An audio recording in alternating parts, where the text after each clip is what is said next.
What's up guys, I'm gonna teach you step by step how to connect your wallet on Hamster Kombat and withdraw to BingX exchange. So, make sure to stay to the end of the video to not miss any step. First, you have to download the Ton Wallet app from the official website or app store. After that, follow on the screen instructions to create a new wallet. Make sure to store your seed phrase securely. Then, open the Hamster Kombat platform. Look for the Connect Wallet button or similar option, then select Ton Wallet, and follow the prompts to connect your wallet.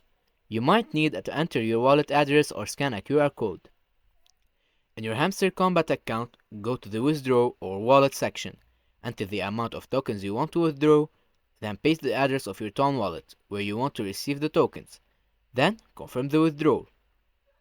After that, open your Ton Wallet app, go to the Send or Transfer section, then enter the address of your BingX account where you want to deposit the tokens. And then, confirm the transfer. And you're all done.